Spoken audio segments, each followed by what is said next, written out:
Ladies and gentlemen, my name is Ian Young and I'm the Vice-Chancellor of the Australian National University. I'd like to begin by acknowledging and celebrating the first Australians on whose traditional lands we meet and whose cultures are among the oldest continuing cultures in human history.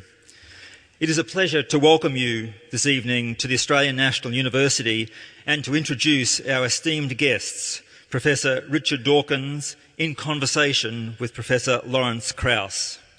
Tonight's event is sponsored by the ANU Colleges of Science and Cosmos magazine.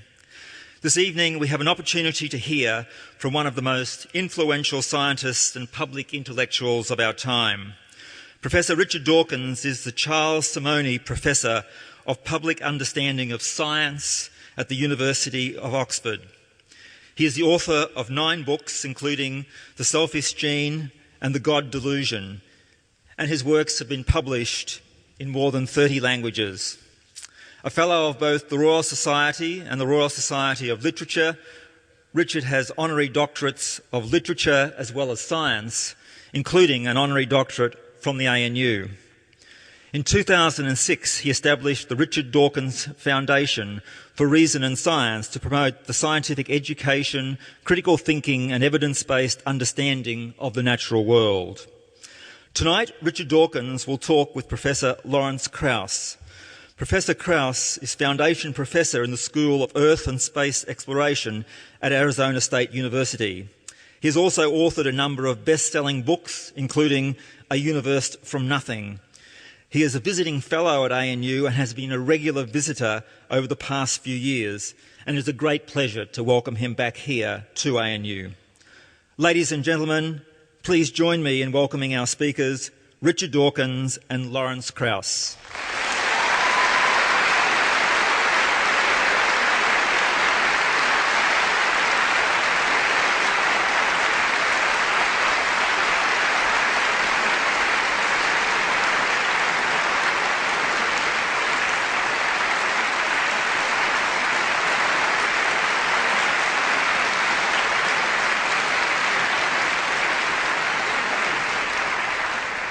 Thank you very much. It's a great pleasure for both of us to be here. We're actually beginning an Australian tour here in Canberra. We'll be here and in Sydney, and we'll be closing off actually at the Sydney Opera House on Monday. And in the middle, we'll both be attending the Global Atheist Convention in Melbourne, the largest convention of atheists in the world. I should begin with some housekeeping details. First of all, the way this is going to work is that Richard and I are going to have a conversation, and we'll talk about that in a minute. And then after we're finished, the floor will be open for questions, and there are microphones at either end of the auditorium and also up in the second level, so you don't have to jump down. And we'll go on as long as the questions are interesting. And the format of the conversation is somewhat unusual, perhaps, but about 5 years ago, Richard and I were asked to speak together at Stanford University in the United States, and Richard insisted that we do it without a moderator, because, as he pointed out, moderators always stop things just when they're getting interesting. So we've tried to have some conversations without a moderator, and that's what we're going to do tonight. And we're never quite certain where they're going to go, and we will see. We have some ideas of topics we'd like to discuss, but we'll see where they go. I actually want to begin, Richard, speaking of moderators. Some of you may have watched TV last night. And did you see Q&A, a few of you? Yes. Well, it was an interesting, well, I don't know whether interesting is the way to describe it, but it was a program that I want to spend a little time talking about, and maybe you might want to comment on some of your concerns about that program. Well, I suppose my first concern arose when I was announced and the audience went, and then Cardinal Pell was announced and it went, rah, rah, rah. And I couldn't help feeling that this was not exactly a representative audience of Australia. I don't know how the studio audience is chosen for Q&A, but I had my suspicions at the time, which I think have rather been confirmed, that there was some fairly smart footwork, which I suppose they're rather good at, and maybe we're not so good at, and maybe we should learn how to stack the audience. Learn how it's done. You've got to be a bit politically savvy.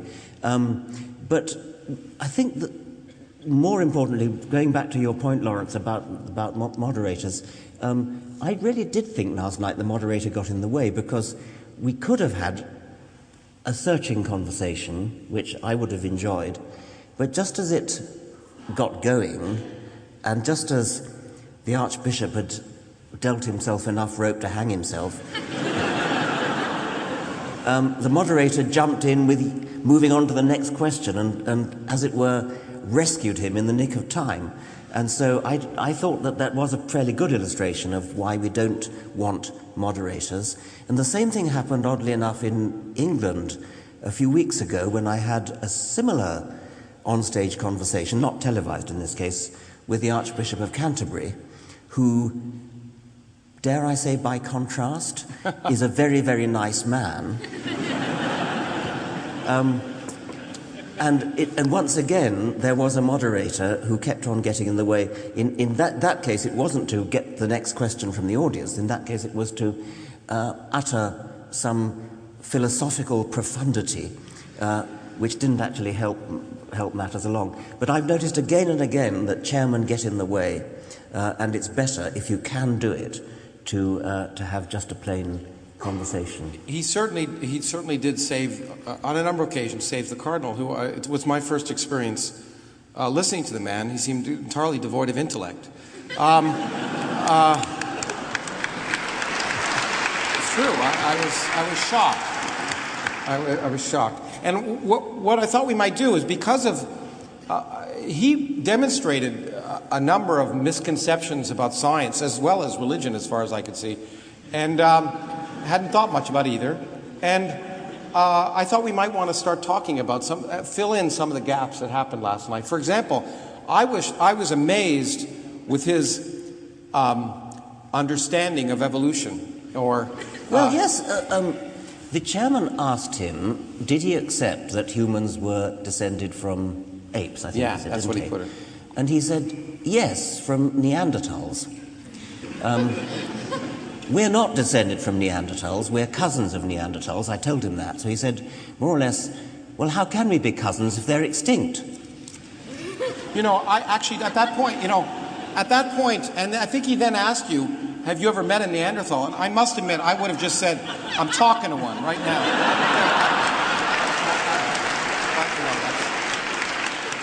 But I think, it is one of the biggest misconceptions about evolution, in the sense of how it works. And the idea of speciation is a very non-intuitive concept, which is one of the reasons that I think many people have problems with evolution as a concept, because it doesn't happen on a human time scale, and you don't. I've testified before school boards in the United States about trying to keep evolution in the schools, which are constantly, there's a battle all the time to try and get rid of evolution.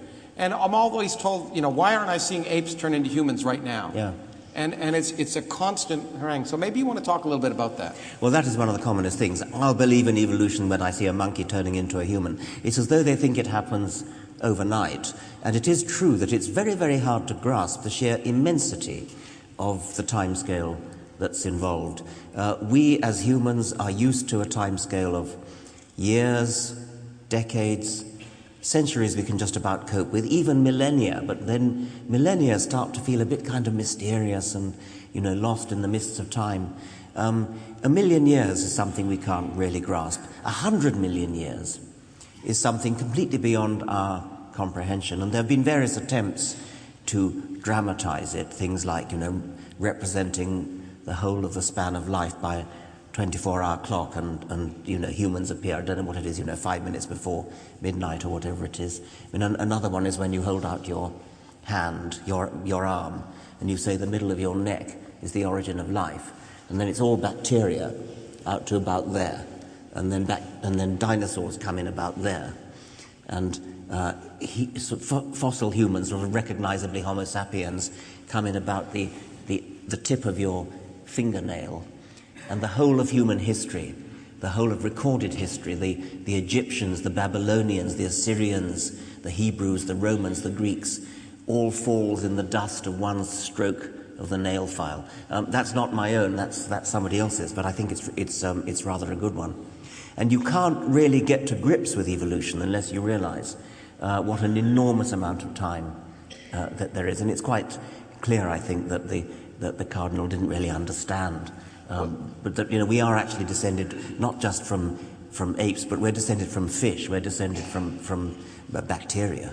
But also even the question, I thought, by the way it was put by the moderator, we're descended from apes, gives the impression that we are descended from creatures that now exist contemporaneously with us, which of course is not the case. That's one of the commonest misconceptions. And you hear it in the form of, well, if we're descended from chimpanzees, how come there are still chimpanzees? We're not descended from chimpanzees. Even if we were, there's no reason why they shouldn't go on living with us. It doesn't mean they have to go extinct. Although we seem to do a very good job of making things extinct that are going with us. Well, that's true. You could say if North Americans are descended from Europeans, how come there are still Europeans? Excellent. Or Australians, for that matter. Well, as ignorant, I personally took affront to something the Cardinal said. I bet you did. Yeah. Because as ignorant as he was of biology, he was, what upset me was he was disingenuously ignorant about, and I thought ungracious to you, in fact, in that context. Well, that's, I think, there was the question that came from the audience where somebody said, I'm holding nothing in my fist, and you can't make something out of nothing. Which of course was a reference to Lawrence's book, Something from Nothing. The whole point about modern physics is that you can't do it by common sense. And that's why you need physicists. If you could do it by common sense, that's really if you could do it by common sense, you wouldn't need Lawrence. So I'll take that as a compliment, Richard. Yeah. So it is very clear from reading reviews of your book, Something from Nothing. First of all, I should say that I was very proud to have written the afterword to this book. I was accused last night by Cardinal Pell of not having read the book because he said, you wrote the foreword and you evidently didn't get to the end. If he'd read the book, he'd have known that I did not write the foreword. In fact, that's the thing that I objected the most. I don't mind ignorance so much. It's the illusion of knowledge that upsets me more. And in fact, he has to be held responsible, and I'm happy we're going to Sydney because I plan to hold him responsible for criticizing a book that he clearly hadn't read. And that was a clear example of it. He quoted verbatim from a review by a philosopher of my book, and of course totally bungled it. Totally distorted. But the first part he said 6 pages before the end of the book, which was how this review in the New York Times began. Yeah. But the key idea, which really is so difficult and I guess challenging and perhaps threatening to both some philosophers as well as theologians, is this question of something from nothing.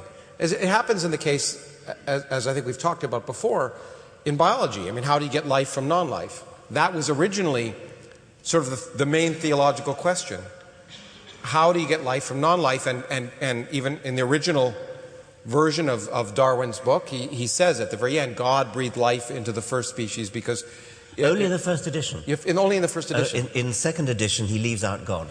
No, the other way around. Sorry. Yeah, he put it back in because that's right. In the first edition, there's no mention of God. He says, originally breathed. And then in the second edition and subsequent editions, he says, by the Creator. But that's a much easier problem in a way, because you're starting with chemistry. You start from molecules bumbling around in the warm little pond, as Darwin called it, primeval soup, as people later called it. And then you get the first self-replicating molecule. But something from nothing, from literally nothing, and that's what really gets people. That's the one that's really counter to common sense. And they clearly misunderstand what you mean by nothing. So well, exactly. And the problem is I'm often accused of not talking about the nothing that classical philosophers 2,000 years ago or theologians talked about. And the answer is I'm not really interested in their nothing. I'm interested in the real nothing. I'm interested in asking the question, based on our understanding of the universe, we'll probably get back to this often, science changes what we mean by words. And it changes that meaning because we learn about the universe. We actually make progress in science, unlike theology. And that's because we can be wrong, and we can learn, and we learn from the universe. So if we ask the question, and I think perhaps the most offensive thing I said it was initially at the beginning is that something and nothing are not theological or philosophical quantities, they're physical quantities. Most people recognize that something is a physical quantity, but they refuse to accept the idea that nothing might be a physical quantity, somehow the absence of something. And so what is remarkable and surprising in some sense how there's been a reaction to it is in this particular book what I tried to do was not attack theological notions but celebrate our changing picture of reality, the amazing discoveries that have been made over the last 50 years, some by people here, by my friend Brian Schmidt here, who won the Nobel Prize for his discovery, that have changed completely our picture of the universe and made it plausible, the most remarkable and unexpected thing you can imagine, that you could start with absolutely nothing. That means, unlike the cardinal said, and unlike some people argue, no particles, but not even empty space. No space whatsoever. And maybe even no laws governing that space. And we can plausibly understand how you could arrive without any miracles, without any need for a creator, without any supernatural creation, you could produce everything we see. And I find that the fact that it's plausible remarkable in the same sense that I think I found it plausible when I first learned about evolution. The amazing fact that the diversity of life on Earth, which seems so designed and complex, could arise from so simple a beginning. These two things are both extraordinarily exciting, intriguing, enthralling. Clearly life is, clearly the idea that you can start with nothing but chemistry, the ordinary laws of chemistry, and end up with us and kangaroos and oak trees and wombats. I mean, that is the most astonishing fact. But you know, even more astonishing is that you can get physics, you can get matter, you can get everything from nothing. Because it seems like you should violate some law that, and out of, as classical philosophers said, out of nothing comes nothing. But that's the interesting thing is that's based on common sense. But as you pointed out, the world doesn't care about our common sense. Our common sense should be determined by reality, by the evidence of reality. And in quantum mechanics, for example, which is an area of physics I am involved in, defies common sense. Everything we think is sensible about the universe at some level is not true. You and I appear to be in one place at one time, but electrons can be in many places at one time. It seems impossible. It seems illogical. And I have a T-shirt that my dear partner who lives here in Canberra gave me. It says 2 + 2 = 5 in the limit of extremely large values of 2. And the point is, 2 + 2 in the limit of large numbers, common sense goes out the window. And once you add gravity to the mix, everything changes. And one of the things that we've discovered about the universe that's so amazing is that the total energy of the universe could plausibly be precisely zero, even in spite of the fact that it's full of stuff. And once that realization occurs, you realize that maybe there's a way to create it from nothing. And then we've learned that the nothing of the classical Greeks and of the Bible, an eternal empty void, is certainly not nothing, because empty space is a boiling, bubbling brew of virtual particles. And in fact, we discovered that nothing can weigh something. That's what, in essence, the Nobel Prize that was given to Brian and his collaborators were here for. Nothing actually weighs something. So the whole idea, there's not much difference between nothing and something. And for some reason, that offends people. The fact that really answering the question, why is there something rather than nothing, is really akin to saying, why are some flowers blue and some flowers red? Or maybe even the question that used to be important, Kepler would have asked, why are there 5 planets? And he thought they had something to do with platonic solids. And of course now we know that there are 9 planets, and there are 9 planets. Pluto is a planet. Don't believe it, whatever one says. My daughter studied Pluto in grade 4, and she's certainly not going to go back, I promise. But we realize that's not an interesting question anymore, because there are many different solar systems, and the question is, not why are there 9 planets, as if there's some profound purpose of 9 planets, or 8 planets, but how did it come about that our solar system has 9 planets, and other solar systems may have 6, or other ones may have 12. In fact, we've discovered, when we discovered planets around other stars, that things we never thought were possible in terms of solar systems, things we never imagined possible, solar systems with planets the size of Jupiter right next to their sun, all these things that we thought were physically impossible are actually possible, because the universe continues to surprise us. And so it doesn't care what we like. It doesn't care what we think is sensible. But I suppose things like planets the size of Jupiter being very close to their sun, I mean, that's surprising, but it's not surprising in the same way as the idea that there could be literally nothing from which something suddenly springs. And I mean, it is very hard to grasp it, and I certainly can't grasp it. The reason why it's hard to grasp from an evolutionary point of view, I suppose, is that our brains our brains are tools for making sense of the world in which our ancestors had to survive. And they had to survive in a world in which things didn't move very fast, nowhere near the speeds where relativity starts becoming relevant, and also were large. And so quantum mechanics didn't have any effect. So we live in a our ancestors' brains were naturally selected in an extremely restricted range of phenomena that had to be understood. And so common sense equipped us to be very bad physicists. And so you have to emancipate yourself, just as I suppose our medieval ancestors had to emancipate themselves from the idea of a flat earth. I mean, they would have thought it incredible that here we all are in Australia upside down. I mean, that would have been very worrying to medieval people in Europe. Now it's commonplace. Do we dare hope that there will come a time when even quantum mechanics is commonplace to every child? I'm not convinced that it's really understood by every physicist. When I ask physicists, some of them say, well, don't even try to understand it, just do the mathematics. Well, in fact, I mean, I wrote a book before this one about Richard Feynman, who was one of the people who changed our view of quantum mechanics, and he said he didn't understand quantum mechanics. Yes. I think at some point, as you point out, our brains, just like when we talk about the universe, space is curved. Einstein discovered with general relativity that space is curved. And when I talk about a flat universe or a curved universe, how can you picture that? Because we're talking about a curved three-dimensional universe.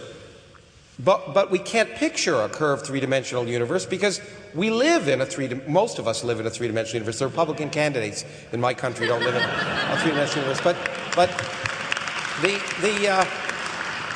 and so there are just some things that our brain is not equipped to intuitively understand. And one of the amazing things about science, and I think we'll come back to that, is that it forces us to realize that our myopic picture of reality is just that there's far more to the world than we see, and we have to recognize that what we think is natural or normal when it comes to culture, mores, or physics is not that way. And I think that, for me, that's probably the greatest gift of science, is that it teaches us that we need to go beyond ourselves. I think it's something we need to be proud of our species for, because our species, I mean, every species is designed by natural selection to survive in its world. And we were never designed by natural selection to understand modern physics. And yet our brains, amazingly, through emergent properties, are capable of reaching way, way outside the bounds that our evolution apparently set for us. I think I'm very proud to be human.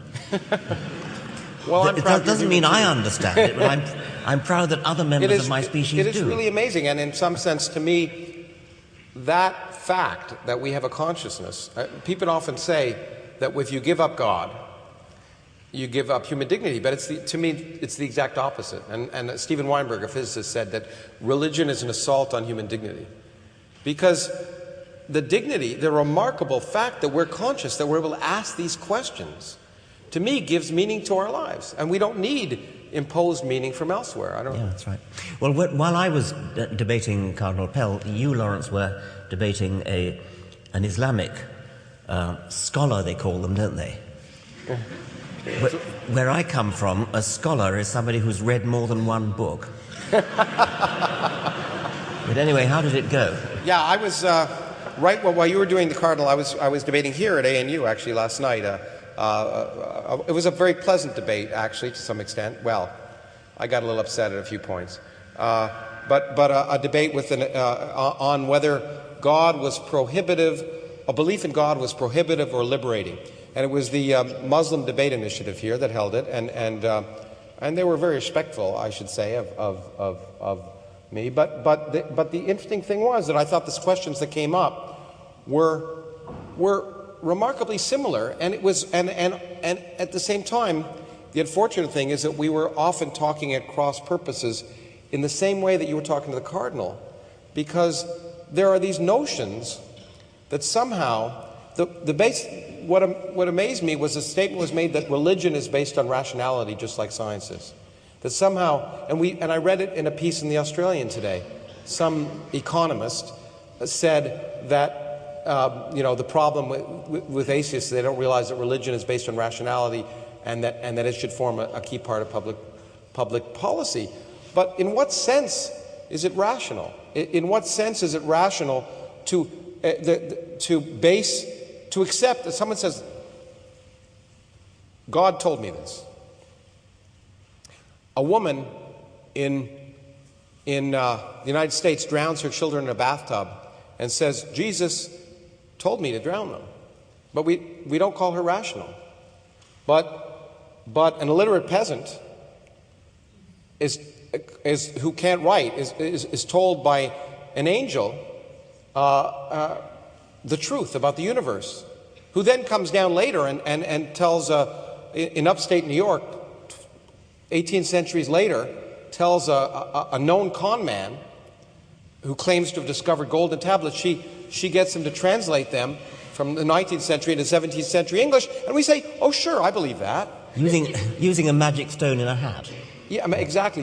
And then to claim, among other things, that Jesus will come down and rule in Jerusalem and Missouri. Well, and so that rationality, and the claim is based that it's based on logic. But once again, it comes down to this question that logic, the syllogism, that you probably had this applied to you many times. I've taught, whenever I debate Christian apologists, it's the same as, in this case, it was the same as a Muslim apologist.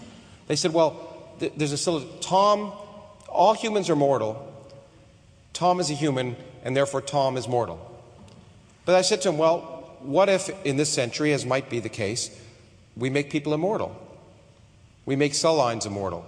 Well, Henrietta Lacks's cell line is immortal right now. Does that mean they won't be human? Absolutely not, because what it means is we change the ground rules, because we change our understanding, and classical logic just doesn't apply.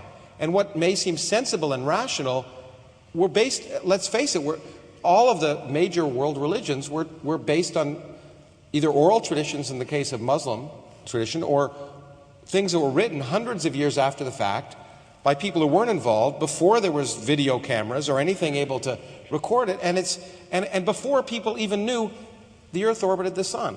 Yeah, well, that, of course, is right. But let me try and see if I can explore what a sophisticated theologian might say. Okay. I think it's a bit like... There's a sophisticated theologian. Yeah.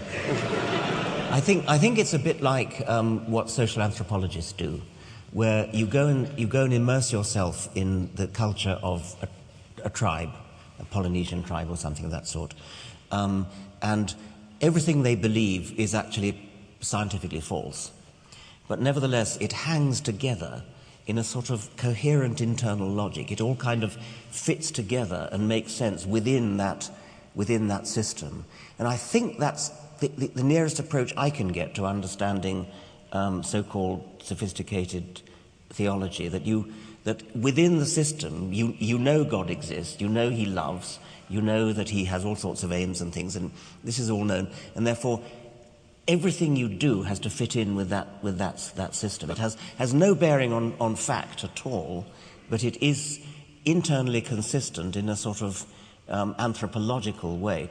Why anybody wants to bother to do it, I don't know. Well, I think you may have alluded to it earlier, and I wanted to ask you about this because it was another thing that came up during your discussion last night. You indicated that our brains were selected. The way we think has been selected by survival, so our ability to survive. It was certainly important, I think, and maybe led to both science and religion at the same time, for early hominids to be able to at least suggest that there was some story, that everything wasn't capricious, that there was some pattern to things. And in fact, in many ways, they were scientists. So you can see early modern humans learned how to fish in very careful ways in the tip of South Africa. But at the same time, I think that in order to survive, they had to create stories that would lead to some explanation of the phenomenon they were seeing in order to somehow predict some regularity to the universe. And those stories must have become religion at some point, and as the person questioned you last night about providing solace, that whether religion provides happiness and makes people live longer. But the question is, does it work? And one of the things that didn't come up last night I wanted to ask you about, we were talking about, is you admitted that there may be some studies that suggest that if you find solace in God, that you might be calmer, happier, or whatever. But what wasn't talked about was the fact of prayer. And I wonder if you want to talk about that a little bit. Well, what came up last night was the suggestion that that comfort has some kind of psychosomatic effect. There may be actually even a Darwinian benefit in religion because it actually makes you more healthy. There is a certain amount of rather equivocal evidence to that effect. The important point to make, of course, is that it has no bearing on whether it's true. I mean, the placebo effect is well known to doctors. Doctors aren't allowed to prescribe placebos anymore. Only homeopaths are. That's all they prescribe. Which is all they prescribe. Before about 1900, homeopaths did better than real doctors because real doctors mostly caused harm rather than good, and homeopaths did absolutely nothing. But you were asking about studies of prayer. There have been studies experimental studies, quite well-controlled double-blind studies of whether third-party prayer, praying for, in this case, victims of heart disease, would get better if they're prayed for. It's quite difficult to design a double-blind trial to do this because the patients are not allowed to know they're being prayed for. And the people who are doing the praying mustn't be allowed to know who they're praying for. And so they're not allowed to say that you're praying for John Smith. You have to sort of disguise it a bit by saying you're praying for John S. And maybe a little bit of ambiguity about which John S. you're praying for and things like that. But anyway, what they did was to divide the prayers up into, there were some patients who were being prayed for and others who were not. You will not be surprised to learn that prayer had absolutely no effect whatever on recovery rate, except for one rather curious fact, which is they did another trial in which the patients were allowed to know that they were being prayed for, and then they got worse. I think the argument was they got worse because if they knew they were being prayed for, they felt they should be getting better. Yeah, they had and the anxiety hurt them. Yes. And it was funded interestingly enough, by the Templeton Foundation, which of course was trying to prove exactly the opposite. Yes, that's right. Yeah. Now, let me, as long as we're talking about prayer, I wanted to ask you about something I think we're both confronted with. Is people say, well, look, science can't replace religion. Science can't replace spirituality. Science can't fulfill the needs that are ingrained in humans. And you need religion. I wonder what you want to think about. Well, there are various things you could mean by by needing religion. I mean, you could say, what does religion provide? Well, historically, it attempted to provide explanation for the universe and the world, and I think it's fairly clear that science has superseded religion there. Religion also provided, or possibly provides, comfort, and the possibility of health, but comfort in the face of death, comfort in the face of bereavement, and I suppose does science substitute for that? Well, I suppose it does in the form of drugs and improved medicine and things like that. It does provide a lot of comfort. It doesn't provide you with the promise of life after death. It's not clear to me that religion's view of life after death is necessarily comforting. Oh, yeah, I brought that up last night. The last thing in the world I would ever want to be is stuck for eternity with my in-laws. Yes, I think what may be frightening about the idea of dying forever is the idea of eternity itself, and it's eternity that's frightening, whether you're there or not. I think, on the whole, eternity is so frightening, I'd rather be under a general anaesthetic for eternity, which is exactly what's going to happen. At best, yeah. But the other thing, of course, is that some religions, at least, promise an eternity in a lake of fire, and every time your skin burns off, you grow another skin, so as to keep the pain going.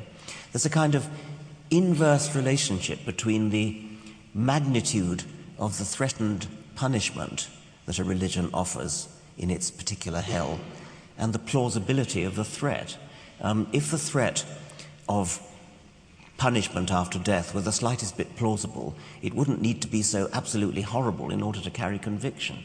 It's because it's not plausible that it needs to be so horrifying. But anyway, the possibility of consolation is another thing that religion is supposed to provide. Religion is supposed to provide morals. Well, I hope to goodness nobody here gets their morals from religion. Certainly not the Old Testament. Certainly not the Old Testament, and preferably not the New Testament either. Yeah, exactly. Or the Quran, I would say. Or certainly not. Yes. But perhaps the main thing that religion might have been thought to provide is what's sort of loosely called spirituality. And there, I think, probably science, depending exactly on how you define spirituality, science probably does have quite a lot to offer. I'm looking forward to going to visit the observatory tonight and seeing what I hope will be a clear view of the Milky Way, which in the southern hemisphere is a lot more exciting than it is in the northern hemisphere. So I'm looking forward to that, and that will be, I confidently expect, something like a spiritual experience. Well, I think for many people it is. Whenever I give a lecture, I show pictures for, let's say, from the Hubble Space Telescope, a picture of a cluster of galaxies. I mean, the poetry of it, well, we've both talked about the poetry of science, but the spiritual inspiration you get from looking at a picture of a cluster of galaxies located 5 billion light years away from us, where every dot in that picture is a galaxy. The light from those stars left those stars before our sun and Earth formed, which means that now many of the stars in that picture don't exist anymore. And if there were civilizations around those stars, each of those galaxies contains 100 billion stars.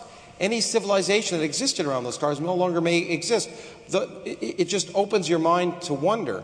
And so I actually feel very strongly that while science per se may not provide the direct consolation, it can and it should provide a spiritual, not only wonder, but it should provide a consolation. Look, when we talked about this last night, we tell our kids fairy tales to console them. And to make their life fun. We talk about Santa Claus, the Easter Bunny, but then we decide that, you know what, it's better for them to know how the world really works. And it may be a little less consoling, but in fact, knowing that they're in control of their lives actually is empowering. And many of us, if you're a good parent, you want to teach your kids how to become empowered. And yet, but religion, and in religion they're often talked about the flock, the children. It effectively treats you like a child. It says it's better for you to believe a fable than reality.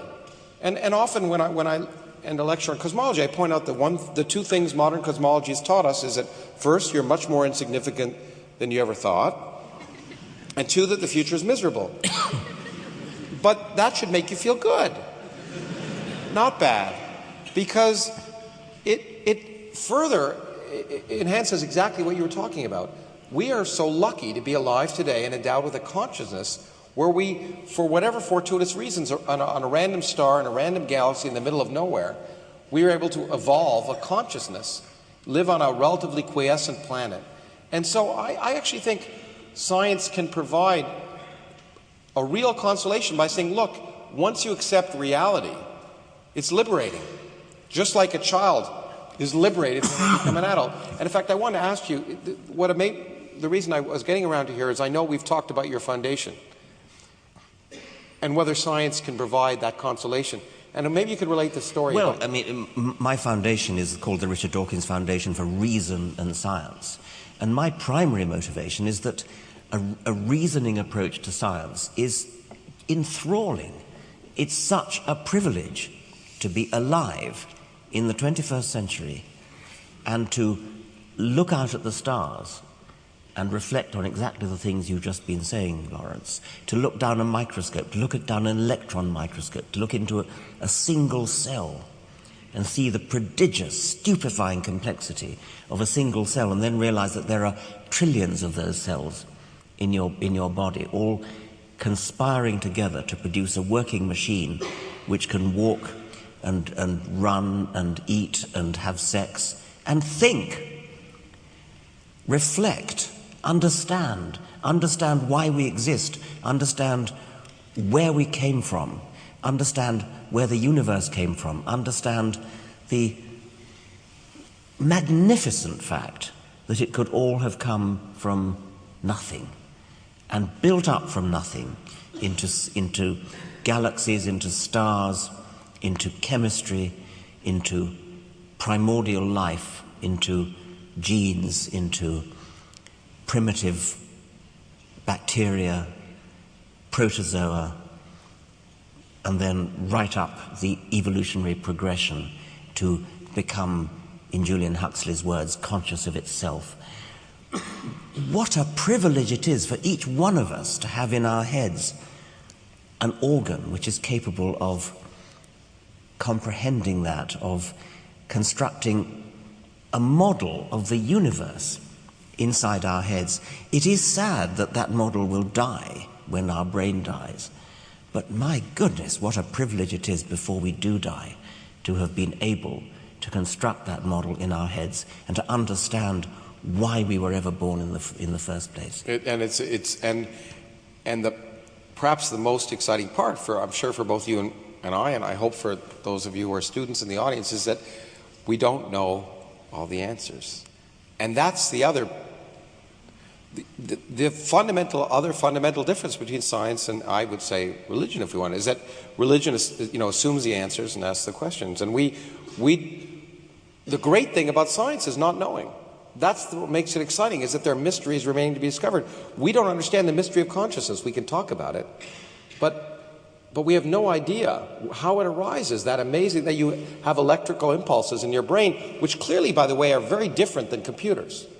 Vastly different than computers, because you can argue from a physics perspective that if you built a digital computer that had the storage capability of the human brain and the processing power, it would require 10 terawatts.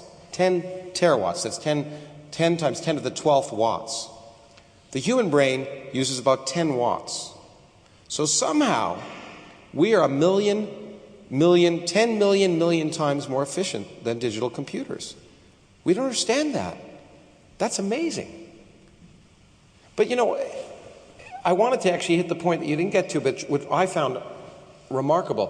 When you tried to make your foundation for reason and science a tax-deductible foundation, a charitable foundation, you had a problem. Well, I wanted to get it tax-deductible, and so I applied both in Britain and in America. The primary problem was in Britain, where in order to... You have to prove it benefits humanity. If you're a church, you don't have to prove anything. That goes through goes through on the nod.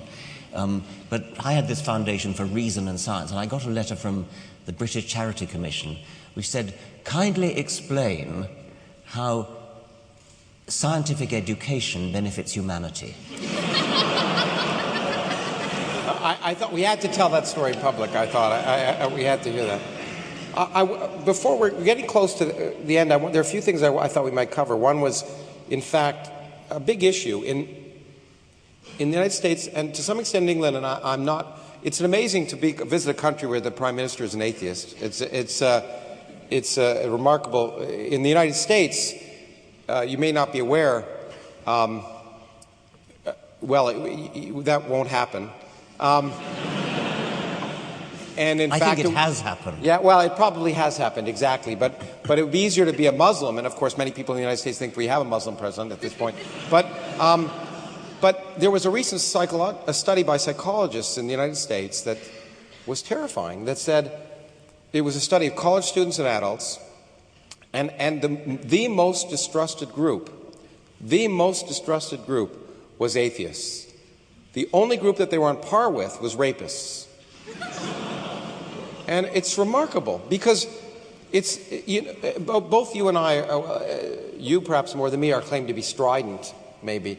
But what I find is that if you just ask the question, is it possible that there's no God, you suddenly become terrifying. And you were obviously terrifying, I felt last night, to the Cardinal, who felt attacked and was on the defensive. And it seems to me, if you ask questions and people are defensive, there must be a reason. We hear stories, don't we, of children going to Sunday school and being thrown out for having the temerity to ask questions. I mean, not to criticize, but just to ask, how dare you ask a question? And I think that does argue a certain defensiveness. It seems to me that, we encourage. The funny thing is we encourage our children, those of us who try to be good parents or teachers, to ask questions. That's how you learn. And so we encourage people to ask questions unless the questions are about religion, and then they're viewed as being impudent or rude or inappropriate. And it seems to me that one of the things that's so valuable about what you've done, and we've moderated our views over the years as we've had discussions, is if you simply treat religion like any other aspect of human activity, which means it should be subject to questioning and ridicule, like politicians and politics and physics and sex and everything else, then religion, if you just ask that religion be put on that same framework, it raises a consciousness that people just somehow don't think it should be. It should be here and never subject to any of those things. That's right. It is regarded as having a kind of privileged status. Whereas you're allowed to criticize somebody else's politics or their football team or their taste in clothes or something, criticizing their religion is regarded as somehow beyond the pale. And I think that really has got to stop. There's really no reason at all why religion should be immune to, not strident in the sense of shouting obscenities, but just simply critical, clarifying questions. I got into trouble last week, I think it was, in the United States. They had a thing called the Reason Rally in Washington, D.C. Which we were both at. And which we were both at. And I spoke poorly, I think. I encouraged people to ridicule the doctrine, the Roman Catholic doctrine of the transubstantiation, the idea that the wafer turns into the body of Jesus. Not symbolically, as an Anglican would say, but literally. And I encourage the audience of the Reason Rally, if ever they meet a Roman Catholic who claims to believe that, to ridicule it. I mean, it is clearly a ridiculous belief. But I was mistakenly thought to be saying what you want to do is ridicule the person. Yeah. I quoted the British journalist Johann Hari, who said, "I respect you too much to respect your ridiculous beliefs." And I think I now would want to change that a bit and say, I respect you too much to believe that you could possibly hold those ridiculous beliefs. And I encourage people to, when they meet somebody who holds a ridiculous belief like that, to really say, do you really believe that? Are you seriously telling me that that's what you believe? And encourage them either to deny it, in which case to deny the religion to which they claim to belong, or to defend it and say, no, it's not ridiculous for the following reason, and talk about Thomas Aquinas and accidents and the things like that. And if they can convince somebody that it's not ridiculous, then well and good. But don't let them hide behind the screen of saying, oh, that's my religion, it's private, you can't criticize it because it's my religion. It should be criticized, and it should be defended if it's defensible. And I think that if that were applied to politicians who, at present in the United States, and it's obviously not true in Australia because you actually have an atheist prime minister, that in the United States there are 535 members of Congress, of whom 534 claim to be devout religious believers. Well, that's a statistical nonsense. Of course they're not. How could they be? And so what I tried to encourage Americans to do was to challenge your congressman or woman and say, I don't think you really do believe that. Come out and actually say so. Don't hide behind the screen of secrecy that says religion is a private matter not to be questioned. Now that doesn't go down well in America because there's this deep-seated view that religion is somehow a private matter. But when you're trying to decide whether to vote for somebody, you want to know his policy on taxation, his policy on foreign policy, on the Iraq War. You want to know his policy on all those sorts of things. If you know that quite apart from his policies, he holds some utterly nutty belief, like that a wafer turns literally into the body of a first-century Jew, just because a priest blesses it, I mean, that is barking mad. And do you want to vote for somebody who's capable of holding in his head a nonsensical belief of that sort? And they should not be allowed to get away with saying, oh, that's private, it's religion, you can argue about my taxation policy, but you can't argue about my nutty beliefs. Well, and I think, but I want to sort of slightly differ with you there. Although I defended you the next day, I was on TV and they asked me about this ridicule question, and I pointed that, well, in principle, nothing's sacred, no idea is sacred, and ridicule, at least if you turn into satire, you know I like to tell jokes, and as a part of teaching. And I think it's a key part of life from Jonathan Swift on. I mean, the idea, satire is a way of illuminating the ridiculous inconsistencies of life in a more non-threatening way than confronting people. And if you can make fun of something, it's a way of really pointing things out. So in my country, where most people get their news from something called The Daily Show or The Colbert Report, because the satire there is much more informative often than the nightly news. And so I think ridicule is in that sense, not to be vindictive or mean, but to hold the ideas up. And in fact, we're both good friends, and we'll both be talking about we'll both be attending this Global Atheist Convention, and you and I are both giving little talks about our late friend Christopher Hitchens, who was a remarkable man. And he used to point out that was the key thing is the hardest thing to talk about are the most obvious bits of nonsense. A child can ask it, it's the emperor's new clothes. Why is the emperor not wearing clothes? And to do that and to subject religion and anything else in life to humor and satire, I think is a very important way of exposing its problems. The last thing I want to hit before we turn to questions, I guess, is, for me, we talked about it, one of the most liberating things about science in some sense is forcing your mind to open up. So I want to ask you, and I'll be happy to answer the same question if you want, is what in your scientific career was the hardest thing for you to accept? What was the hardest thing to intuitively, you really had to set aside some deep-seated prejudice in your own mind? Well, if we're talking about a big thing, it would be how you can get something from nothing, and we've talked about that. If you want to talk about a specific thing, a more detailed thing in my own field, it would be the demonstration from molecular biology, comparative molecular genetics, that whales'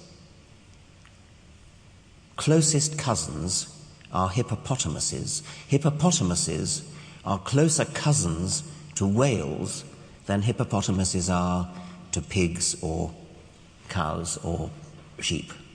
So in my traditional view as a zoologist, hippopotamuses were firmly within the even-toed ungulates, the cloven-hoofed animals, and we were taught as undergraduates that they were bracketed with pigs. So you had hippos and pigs, and then you had the rest of the even-toed ungulates, cows and sheep and things like that.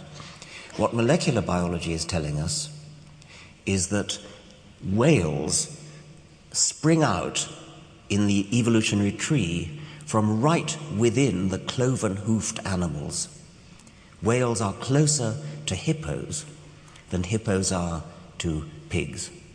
Now that's a strictly phylogenetic, a strictly cladistic, as we say, way of talking. But it is an amazing, I mean, it's not that surprising when you start reflecting on it, because whales, by going into the sea, emancipated themselves from all the pressures of a land animal. So pigs and cows and antelopes and sheep are all land animals, constrained to live as land animals, which is why they've stayed as cloven-hoofed animals. And whales, by going into the sea, have been able to take off like giant balloons and just turn into something utterly different. But the fact remains that their closest cousins are actually hippos. They spring from right within the even-toed, cloven-hoofed animals. And that's something that molecular genetics has turned upside down my world, the world of a zoologist educated just at the start of the molecular biology revolution. For me, it was, obviously the physicists, you get used to a strange world, relativity, quantum mechanics, all these things. I mean, as a student, you learn that these basic ideas of space and time that you grew up with are not the case at all, and paradoxes are possible. But for me, right now it's deeper, and I wrote about it in the new book. It's this possibility that the laws of physics are an accident, because it goes against everything that made me want to become a scientist. I became a scientist because I wanted to understand why the universe had to be the way it is. And if it's really true that it's just an accident, it's really disappointing in a sense, because it really means that, Einstein asked the question, he phrased it poorly. He said, did God have any choice in the creation of the universe? That's one of the last questions in the book. And what he meant was there only one set of laws of nature where if you change any fundamental constant by a little bit, will everything fall apart? And of course, most of us who grew up to be physicists felt, yeah, that's probably the case, and we want to understand the unifying field theory, the fundamental theory that makes the world be the way it is. But everything that we're now learning in physics is suggesting the opposite is more likely. That in fact, it may just be that the universe is the way it is because there may be many universes, and if it were any different, we wouldn't be here to ask the question. So another answer to the question, why is there something rather than nothing, is if there were nothing, you wouldn't be around to answer the question or ask it. But that possibility is so disgusting if you grow up as a scientist that, to me, it's surprising, but it also reflects to me what I think is the greatest aspect of science, is that if it turns out to be the case, then even though I believed in my heart of hearts that it couldn't be that way, I'll throw that belief out like yesterday's newspaper. And the one thing that I hope that happens to every student here, I've said this before, but I'll say it again because I think it's so important, is that at some point in your career as students, that you will have some idea, something that is central to your being, that makes you who you are, that is central to everything that you think makes up what's important about the universe, shown to be wrong. Because that's the liberating impact of science that will truly open your mind up to the remarkable universe we live in. Well, thank you for listening to us now. And now what I'd like to do is open the floor to a half an hour of questions. And so if you would come to the microphones, there are going to be people manning the microphones. And we'll be happy to answer your questions. Try and make sure they're questions. And if you don't make sure they're questions, you can be sure one of us will stop you. Is it possible to have the house lights up a bit maybe more? We could turn the house lights up a bit. I don't know if we can. And I should say, while you're getting to ask the questions, the other bit of housekeeping is after the question period is over, we will be signing books outside, so you can get them. But you can come ask questions quickly even if you don't have a book to sign. I don't think either of us will agree, however, to sign tonight any body parts. Speak for yourself. Okay.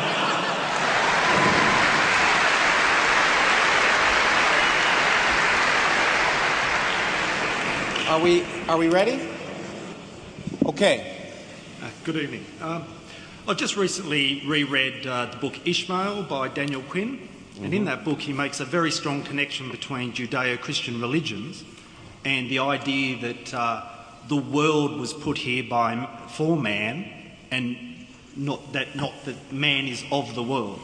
And in it, he said, unless we change this fundamental attitude that comes out of religion, or is strongly connected with religion, we will never really be able to tackle the environmental issues and to face the changes that we're going to need to make to improve the environment.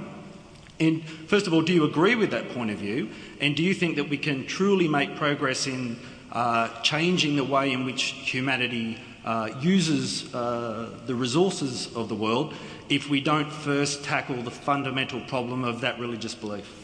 You want to start? Or? No, you start. Okay. It is a huge problem. In fact, it was explicitly demonstrated again in my country. There's a nut running for president called Rick Santorum. And he specifically, when it comes to climate change, which, by the way, in the United States is the vast majority of the public believe climate change is a hoax. All polls suggest that now because a tremendous amount of money has been spent on that.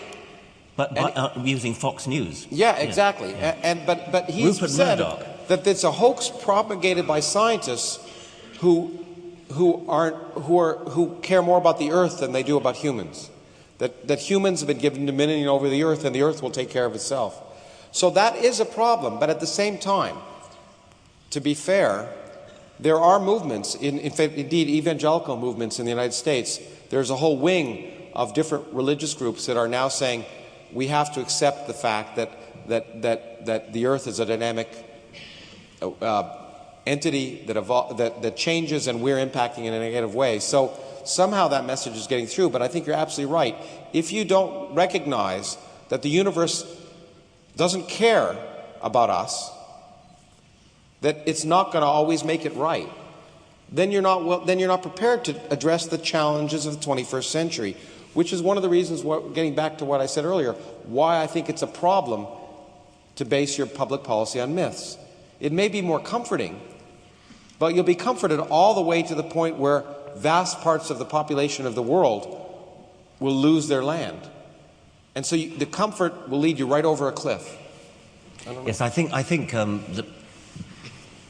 the most obvious problem is that religious one. But even if we were to agree on what the best policy was to save the world, it's a bigger problem to achieve the political unanimity to actually put into practice what the scientists will tell us we need to do. So there's a very, very big political problem. Let me ask you a question to see whether you're as pessimistic as I am about this. But I see no evidence at all that all of the challenges of the 21st century are now global challenges. They're no longer local, from energy to the environment to population. All of these things that have to be addressed, and I see no likelihood that the political systems of the world will allow those to be addressed. Instead, we'll have to deal with the consequences rather than addressing them proactively. Do you think that's likely? Our colleague Martin Rees is even more pessimistic and thinks that actually we'll be lucky to survive the 21st century, because with weapons of mass destruction becoming available not just to major scientific powers like they were in the past, but available to any nutcase who actually wants to die a martyr's death, then the outlook is even more. I don't want you to be depressed about that, by the way. I will say, I was telling Richard, a friend of mine, Cormac McCarthy, who's a writer and a very bleak writer, is a very cheerful fellow, and I asked him, how come you're so cheerful? He said, well, I'm a pessimist, but that's no reason to be gloomy.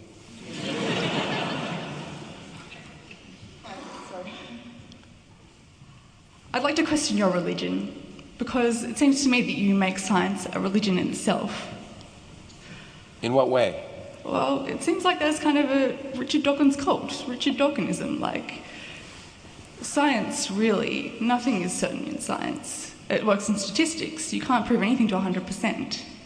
So how can you say that science is better than religion, then what you're trying to do is still harm people that bring order to the world? You can't prove anything to 100%, but 100% is a hell of a lot better than 0%, which is what you can prove by religious reasoning.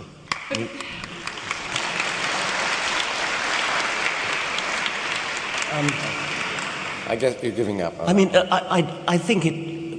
Let me try again on that.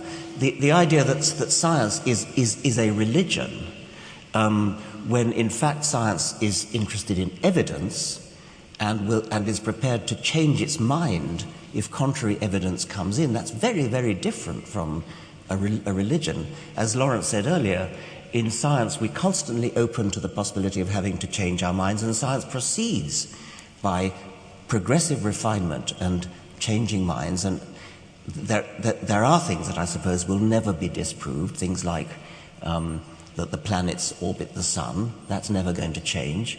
I don't think that the fact of evolution is ever going to be disproved. It's always going to be true that we are cousins of chimpanzees and of monkeys and of kangaroos.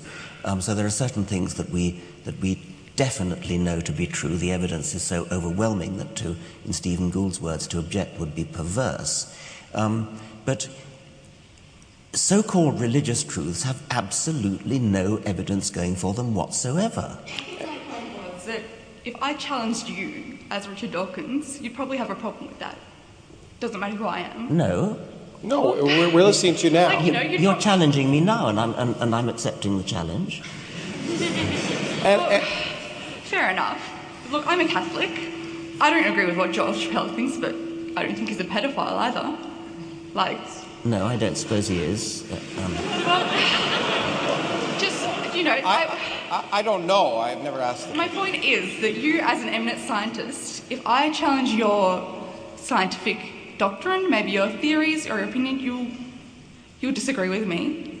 Well, I will. I mean, when you say disagree, I will say, where is your evidence? Here's my counter-evidence. And I'll ask for yours. Let's sit down together and look at the evidence. I mean, that's very different from saying that I'm arguing from authority. In fact, let me jump in. Authority, that's the key point. Richard is not an authority. I'm not an authority. There are no scientific authorities.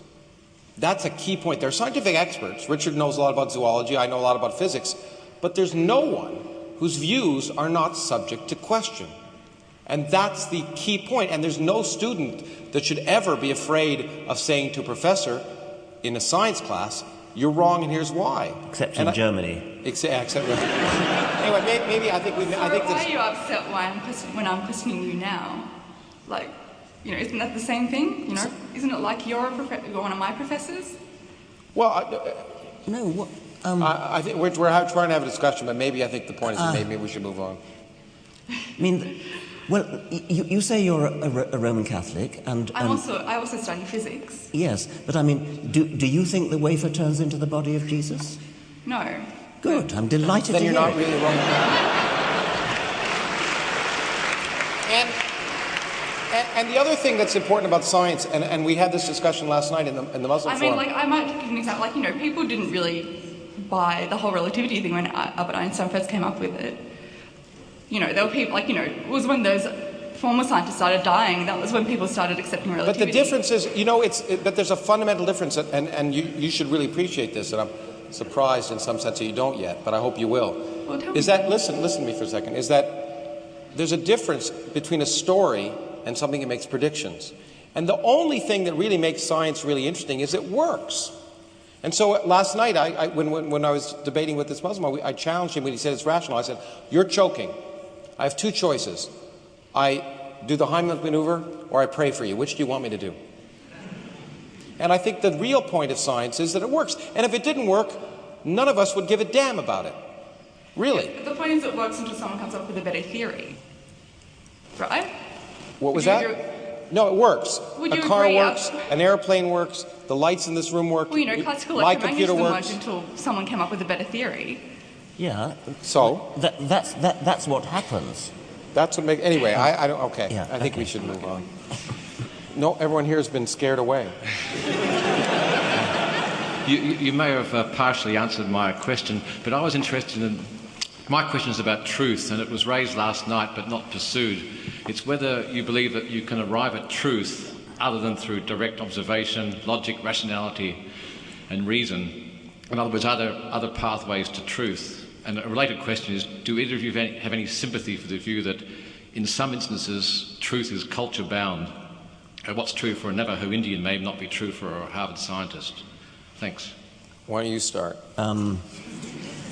I once was having an argument with a social anthropologist who said that he was studying a tribe that believed that the moon was only a few feet above the treetops, and that he said that that was true for that tribe, and he said that that the scientific truth, that the moon is a large sphere of rock a 250,000 miles away, whatever it is only true for Western scientific culture, and that his tribal culture, their truth is every bit as valid.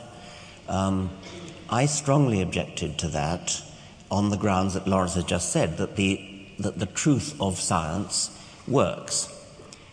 If you build things using what scientists think is true, then they work, and you can actually go to the moon if you correctly compute the necessary orbits, the necessary escape velocity, and so on. It works, whereas other culturally bound so-called truths don't work. And I think that's all there is to be said, really. And I also rather sarcastically said to the anthropologist, when you go to an international convention of social anthropologists, you get on board a Boeing 747, not a magic carpet. Exactly. And I think I've often said you're a hypocrite if you think the Earth is 6,000 years old and you drive a car. Because the same laws of chemistry and physics that like the car work tell us the Earth is not 6,000 years old. But I want to sort of add to the point you said a little bit, because in fact you got hit on last night for reflecting an important aspect of science. When you said you can't absolutely prove that there's no God, because it's true, you can't. But science another major misconception about science is that science is involved with the truth. Science cannot prove something to be absolutely true. There are no absolute truths in science. That's also how it differs from religion. Science can prove things to be absolutely false. That's how science progresses, because an idea that disagrees with the evidence of experiment is false. And it's false today, and it'll be false tomorrow. I can hold a ball up, I can predict that it will fall up, I check it falls down. That idea I throw out the window. I could say the Earth is flat. I go out, it isn't flat. We don't need constructive criticism classes forever to debate whether the Earth is flat or round. But what we do in science is we get rid of all the falsehoods, and what remains has an element of truth. But even if something satisfies the test of every experiment today, and in fact that's what this young lady was referring to, it doesn't mean that we won't discover we have to modify it, be it Newtonian gravity to general relativity, or classical mechanics to quantum mechanics, or whatever we're going to learn at the edge of physics or of biology.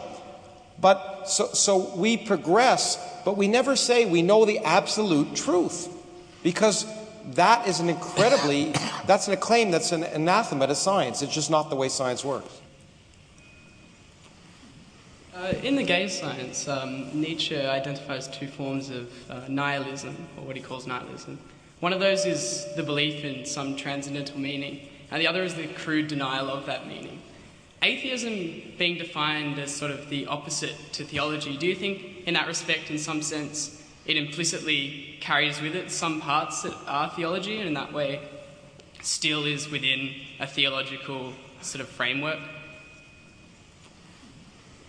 Oy vey. That's a technical term.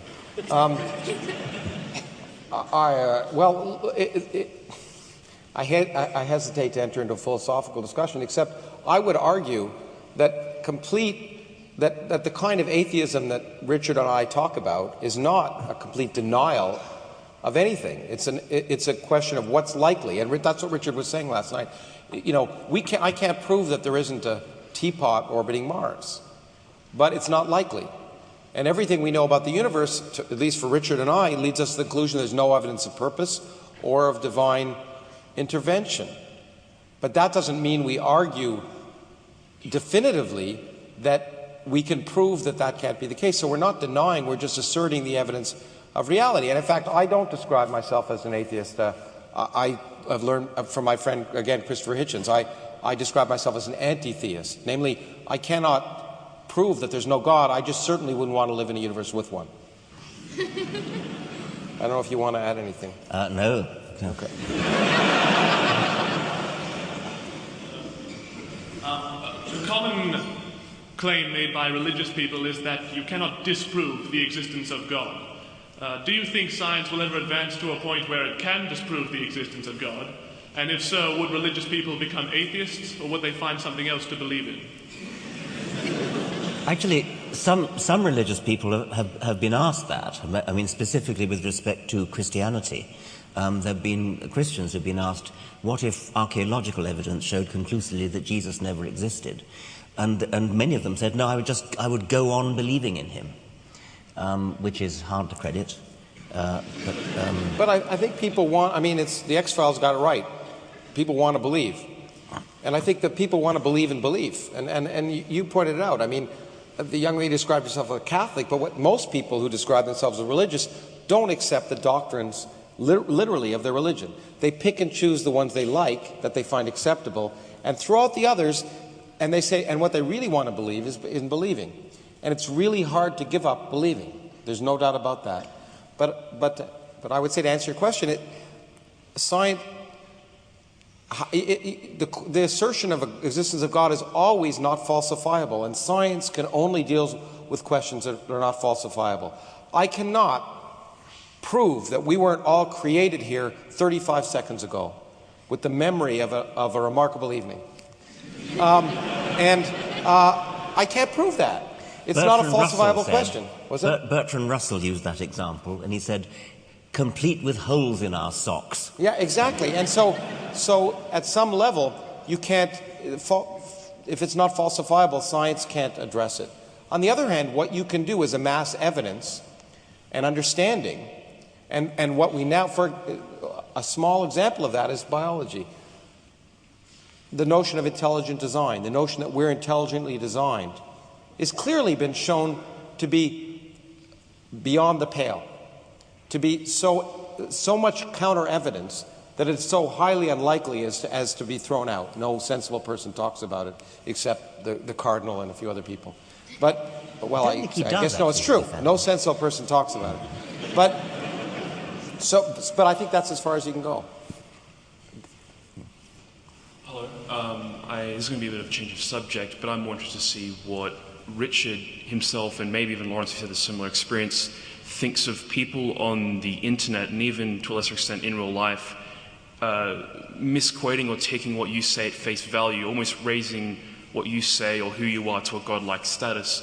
I'm sure there are people here who have browsed websites such as Reddit, seen things on Facebook, 4chan, of people who just kind of use you or people such as Carl Sagan, as Neil deGrasse Tyson, people who say important things and who are smart, obviously, but they just take what they say at face value. How do you feel about that being used in like an atheistic argument? You know, people, it kind of almost reversing the tables, they're almost treating you guys on like a godlike status. It's kind of, I don't know, how would you feel about that? Or have you even observed that in the first place? I don't think I have observed it, but if I did, I would be very disturbed. I would be very upset if anybody treated me the way Roman Catholics are taught to treat the Pope. Which, I mean, I think it's a truly horrible idea. That you always make me kiss your ring every time I meet you. What are you talking about?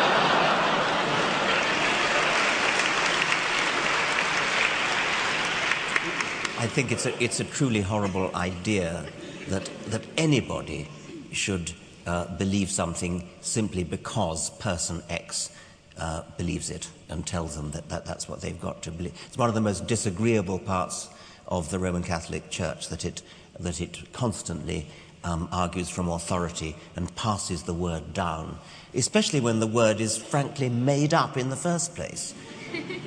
In fact, I mean, I'm happy when people quote us, if they like what we say.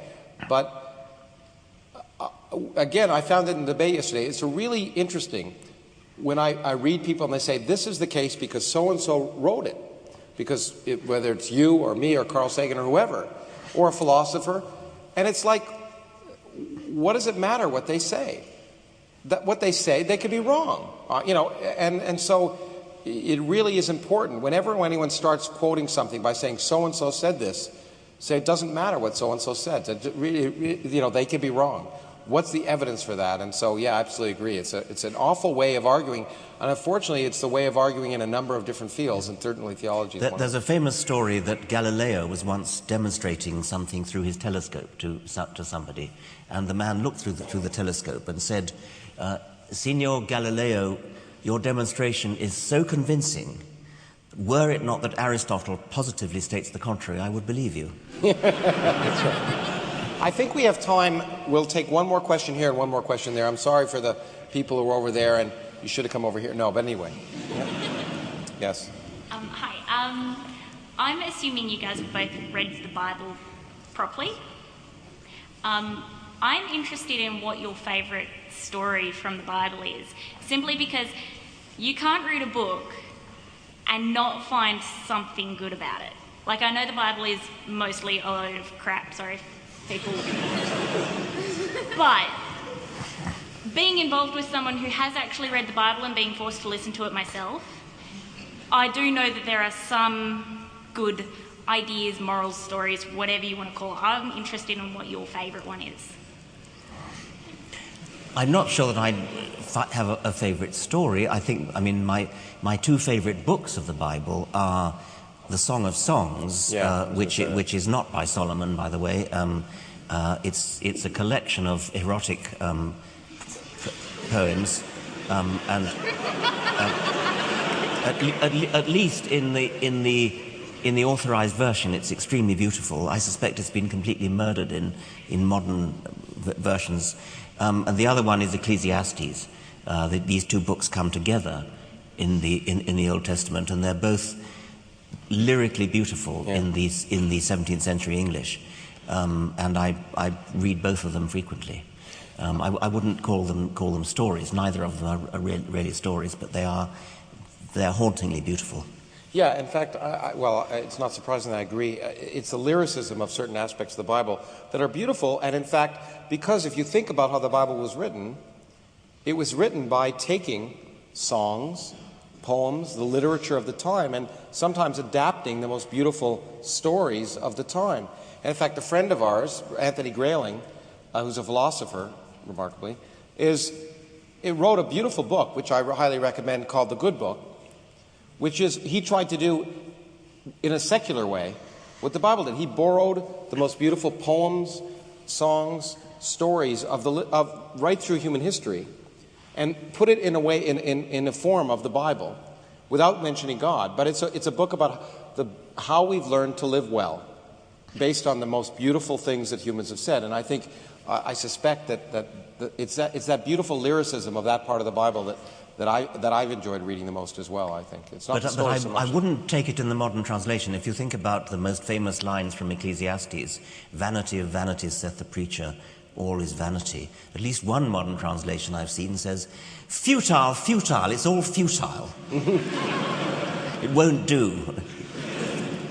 But actually that does relate to something that's often said, is that when you talk about the Bible, and one of the things, our comments that happened again last night to me, is that people say, well, if you don't really understand the reason you're criticizing is you don't read Aramaic or Arabic in the case of the Quran.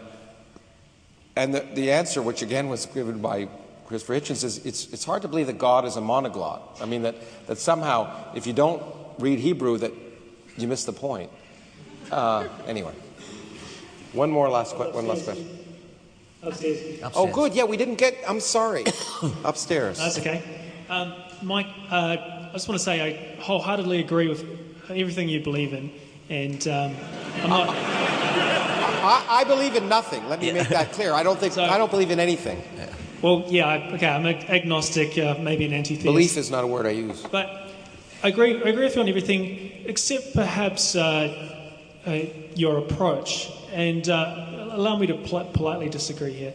I study political science, and in political science, if you look at history, the church, the scientific institutions, and the state have always been in constant conflict and turmoil.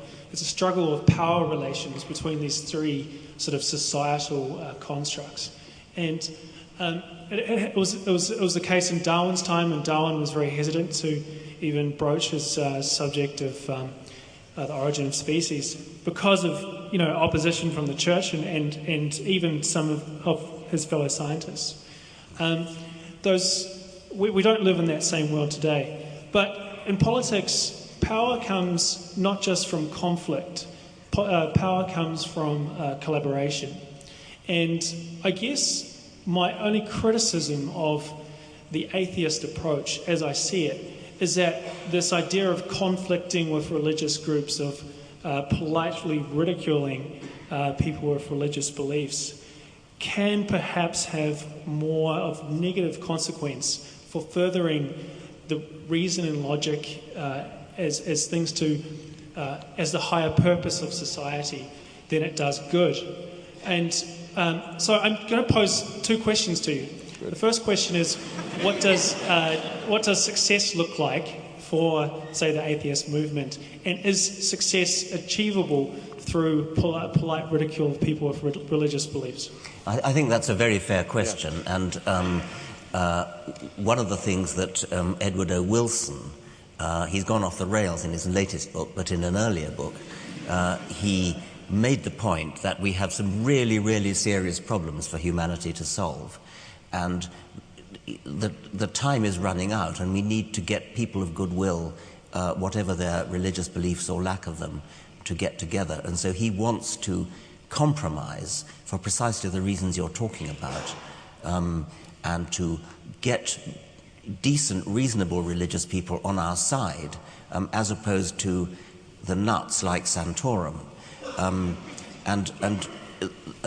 think there is a lot to be said for that, and if your goal is, say, to make the world a better place, then I think there could be something to be said for making a compact with the relatively recent, people like the Archbishop of Canterbury, decent, intelligent religious people. If your aim, however, is to understand the universe, if your aim is that of a scientist, then I cannot help regarding all religions as somehow counter to that aim. And so I think I agree with you about the politics of making the world a better place. But my ultimate aim would be to try to understand the world and understand the universe.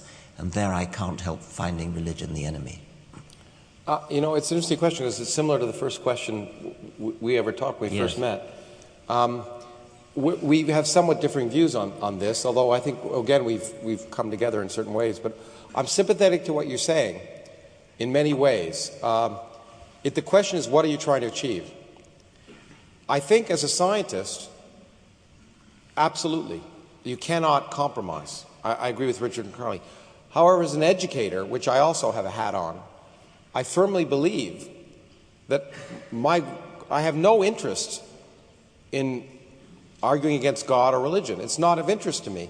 All I'm interested in is getting people interested in learning how the universe really works, because that's so amazing. And if as a consequence they give up a belief in God, that's fine, because I think inevitably that'll happen personally. But that doesn't matter to me. What really is more important, I think, is ultimately getting people to take the blinders off one way or another. And you're absolutely right. The only way to reach people is to seduce them, is to go to where they are and get them interested. And to some extent, although the effect has been sometimes the opposite as it was last night, the book I just wrote was to use religion as a seduction tool. The question, why is there something rather than nothing, sounds like a religious question, but I get to sneak in all of modern cosmology. Anyway, thank you very much.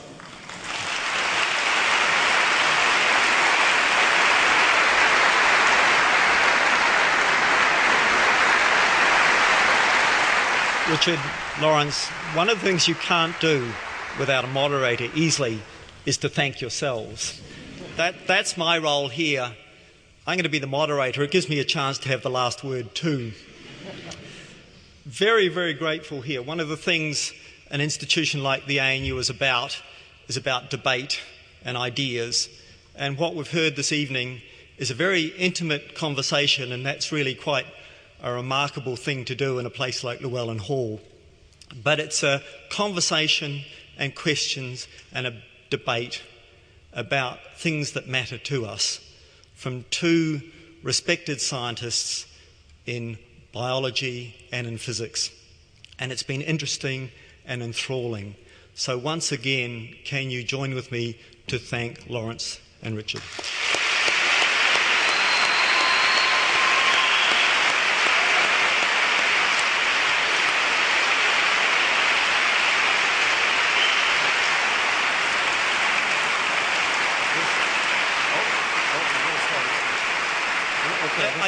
I did say I do want the last word, and I was trying to think hard how to get out of this. And so I want to take a quote, and it's a quote from an Irishman, because of course the Irishmen have the best quotes. But it's a quote from the comedian Dave Allen. And for those of you old enough like me, Dave Allen was a comedian that spent much of his life actually challenging religion for various reasons, particularly Catholicism and Anglicanism. And the way he always used to finish was to say, "Good evening, thank you, and may your God go with you." Thank you.